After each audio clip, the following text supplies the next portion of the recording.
Hello everyone, I'm Mark Tewksbury, your host for this program. Our goal is to reveal to you the methods and materials that turn out the products you see around you every day. If you think you know everything about these items, you're in for some surprises.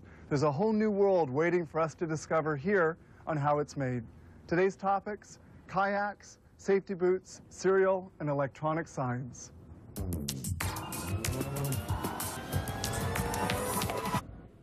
It's a therapeutic deadly poison. Seems contradictory, but that's the case with certain snake venoms used in homeopathic medicine. Several years ago, they discovered snake venom was an excellent anticoagulant. The cobra's, for instance, has analgesic properties and is very useful in treating certain tumors. Who knew?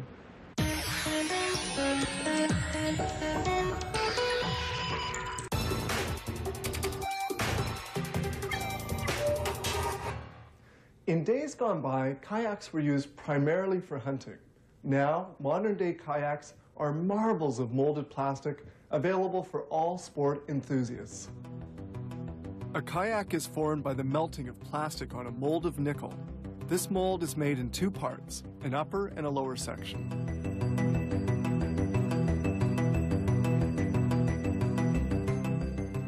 The surface of the mold is perfectly smooth and has a mirror finish that guarantees an excellent luster.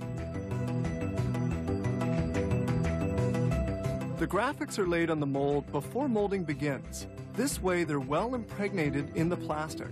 It's an operation that requires quite some dexterity because, contrary to self-adhering stickers, these graphics can't be lifted off if they haven't been well positioned. This is the yellow powder they're going to melt, linear polyethylene. It comes in several colors.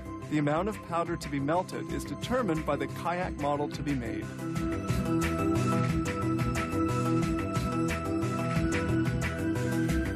At the same time, in other molds, they're going to fabricate other parts of the kayak, such as the baggage compartment cover, the central support, and seats. The polyethylene is poured into the mold, which is then closed. All the other molds are closed as well.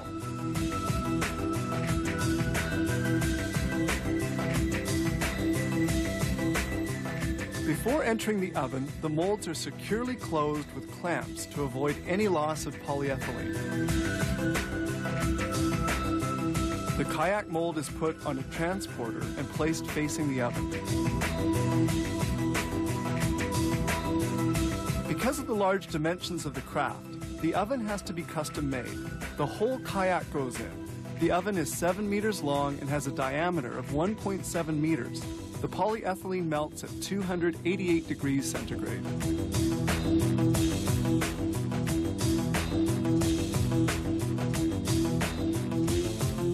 To completely distribute the powder throughout the mold, it pivots on several axes. It turns on itself while the oven oscillates 30 degrees towards the front and rear. This procedure is termed rock and roll and lasts 19 minutes. Cooking is now over and the mold exits the oven, but the plastic has to cool in order to solidify.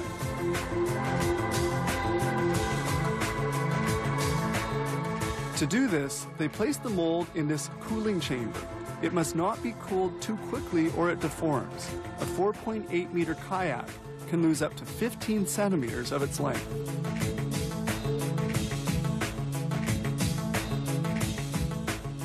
Now the cover of the mold is lifted off.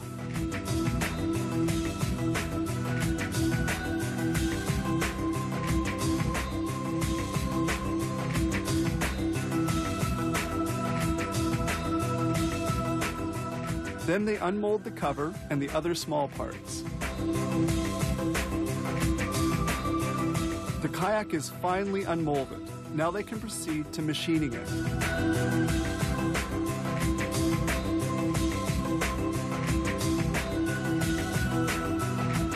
While inspecting the kayak, they remove any plastic ridges left by the joint between the two halves of the mold. They now move to finishing. This begins with the screwing on of carrying handles. Here they cut the opening for the baggage compartment, and then they install the trimming.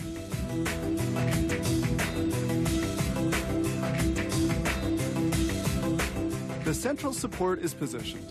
It plays an important role because it links the bottom and top portions of the craft.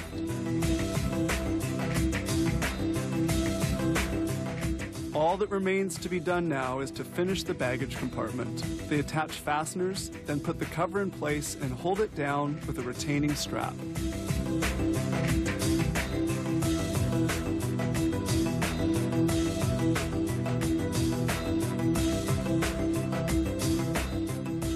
Finally, the kayak is packaged, ready for delivery. This company makes 12 kayak models of various dimensions.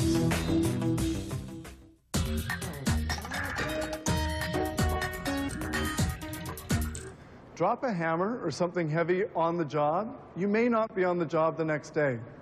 But if you're wearing a pair of sturdy work boots, chances are you'll be just fine. Work boots are made from cowhide, which has undergone mineral tanning and finishing tanning. A waterproofing treatment completes the preparation. Let's follow the process. This machine is a shaver. It evens up the hide and opens its pores before it receives other appropriate treatments.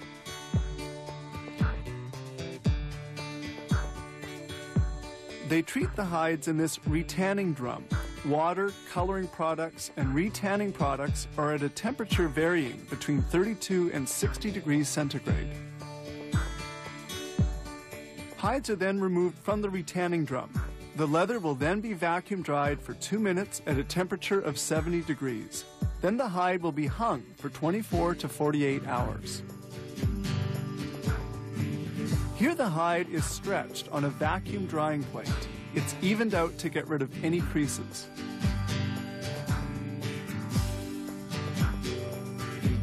A hide measures almost 2 square meters, and they'll need about 0.4 square meters of leather to make a boot.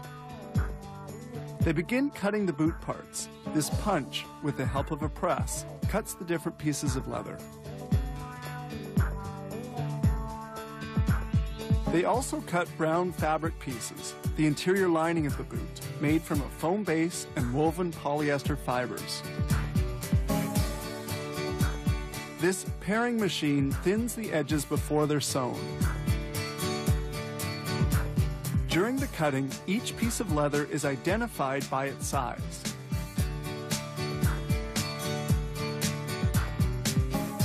They now begin assembly of the boot. The 2 sides of the boot are sewn together on this machine. Now the front part of the boot is assembled.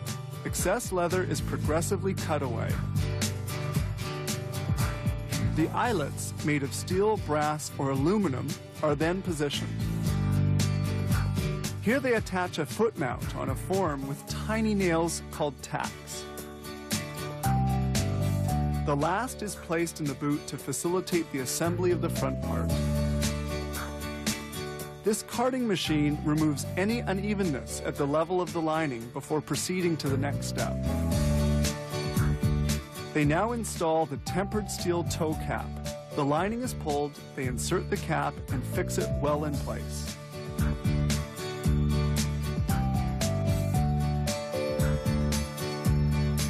The leather is folded beneath the boot, the bottom secured with a tack, and the sides fastened with hot glue on this seat inside lasting machine. The boot front is now finished. We get a good view of the application of the hot glue.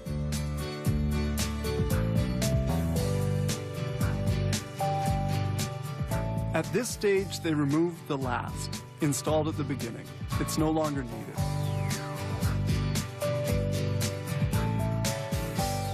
Now the sole will be installed. The heel core is of pine. It's put onto the sole, which will soon be secured into place. Here they proceed with machining and welding of the rubber sole to the boot tip. It's called vulcanization, done at a temperature of 165 degrees, and the sole is solidly installed. This machine sands the edges of the sole to eliminate any vulcanization residue. They also apply a sealant. They now place an insole inside the boot.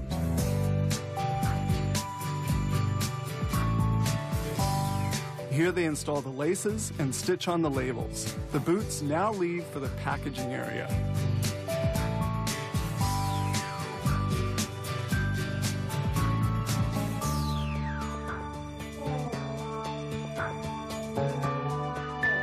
Building a pair of boots required no less than 123 different fabrication steps, including packaging. Each pair needs 101 meters of nylon, cotton, and polyester threads, and close to a square meter of thick and rugged leather.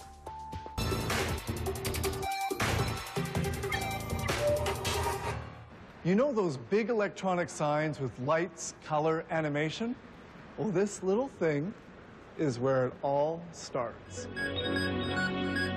Digital electronic signboards are sometimes used as giant television screens or to post written messages. They come in different sizes, from a few meters all the way up to several hundreds of square meters. The creation of a sign starts with plans drawn by engineers and architects. Hundreds of plans are created by computer, among other methods, and require between 2 days or even a month of work. Millions of tiny lights, or light-emitting diodes called elements, make up the screen's surface. These elements are made of germanium, gallium nitrate, and silicon semiconductors covered with plastic. These elements have to be placed so as to form a matrix. Each of the 20 machines at this plant can install and solder 1,500 elements an hour. Lighting up an element requires only 10 to 20 milliamperes, and they last for about 150,000 hours. All the wires are placed behind the matrix and the different electrical connections. This conceals everything behind the sign and shelters it from the weather. Depending upon the distance from which the sign will be seen, spaces between the elements vary from 2.5 millimeters to several centimeters. A workman now makes the electrical connections. The wires have to be solidly connected to resist shaking caused by movement of the signboard. The matrices must operate together and require controllers which send information from one to the other. Thus, each group controls its own image. Each matrix has to be electrically powered and integrated to its own 5-volt element illuminating connector.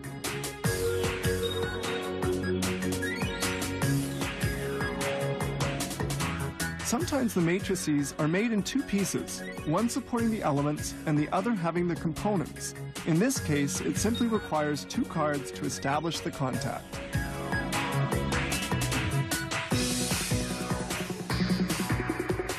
Now they connect the information cable, which lights up and extinguishes the elements. Each matrix has 2 connectors, one which supplies the electric current and the other which carries the sign's information. Here they verify the functioning of each matrix. Then they can begin to join matrices together to construct the signboard. We see here all the colors assembled as they will be on the screen. The boards are sometimes installed outside and are thus vulnerable to the weather. That's why they put on this rubber strip which waterproofs it. The matrices are now assembled together. Then 10 matrices are joined to make up a module.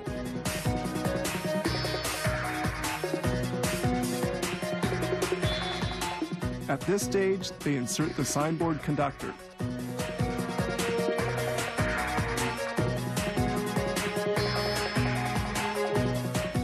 Then the wires are connected.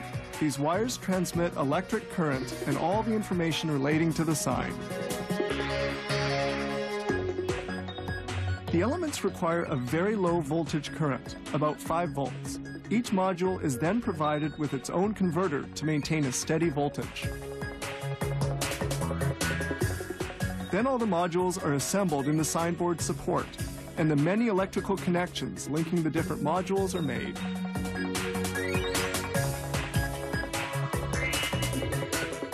This gigantic signboard is a composition of 35 modules and 12 matrices.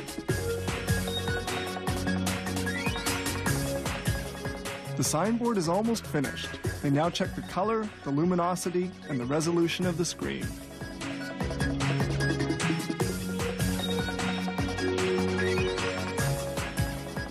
The signboard is made of 120,000 electrical light diodes and took nearly 3 months of work. Each year, this company constructs hundreds of digital signboards requiring about 100 million lighting elements.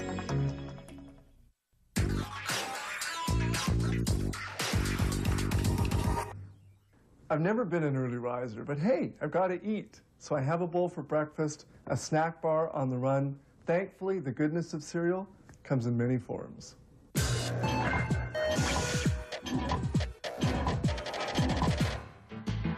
Our breakfast cereals were born out of religious beliefs of the American Seventh-day Adventists, vegetarians, who in 1860 founded a sanatorium where patients were fed only cereals, wheat flakes invented by Dr. John Harvey Kellogg.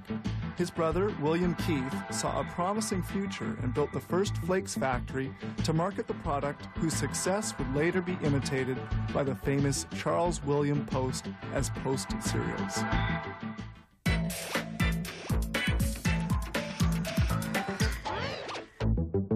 The making of frosted corn flakes starts in this cooker. The corn kernels are cooked here for 2 hours and 20 minutes.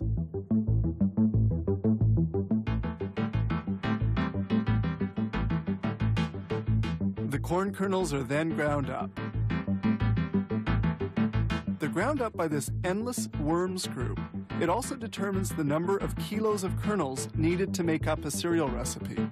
The ground corn is next dried in a dryer unit, an important step before they're cooked.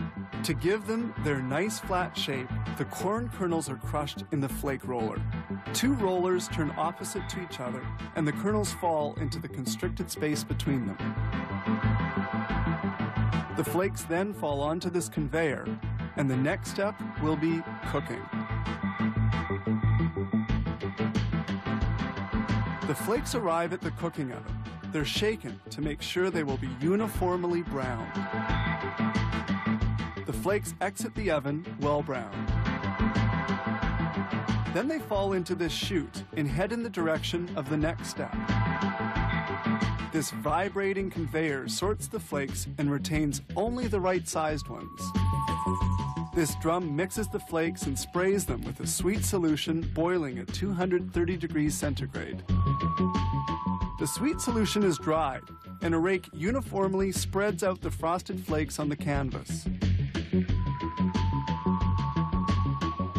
Now they add in vitamins. The cereals are placed into this rotating drum. The vitamins are sprayed onto the flakes by a series of jets.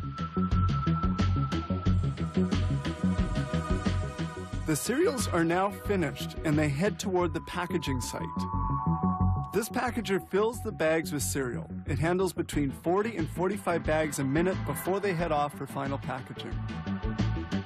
This plant doesn't only make cereals, it also makes soft cereal bars. This kneader mixes the ingredients, oat flakes, rice, and syrup. The preparation is mixed twice a minute. When well mixed, the preparation is poured into a large container. They will now proceed with the molding of the bars.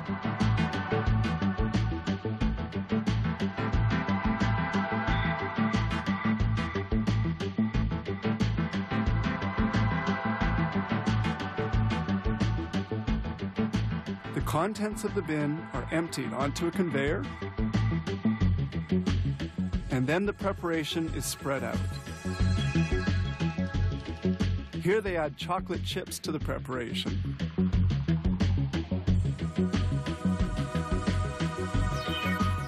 The mix is compressed to the desired bar thickness by this roller. The bar separator then divides the mix into 35 equal strips. And then a guillotine cuts the bars to their proper length.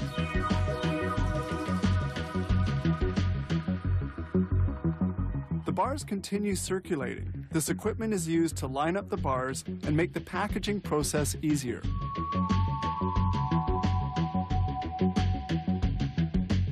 Side by side, the bars are here turned so that they run one behind the other. This roller applies a delicious caramel fondant to the bars. This caramel fondant then cools and sets.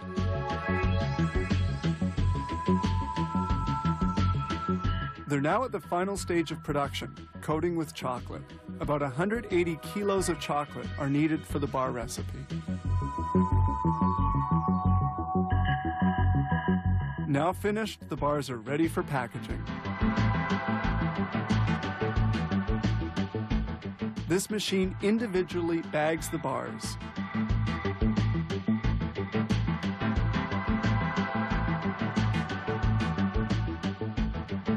Finally, they proceed with the packaging. These tasty bars will be enjoyed by children as well as adults.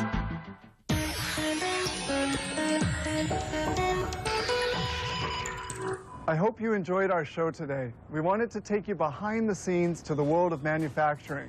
I'm Mark Tewksbury. See you next time on How It's Made.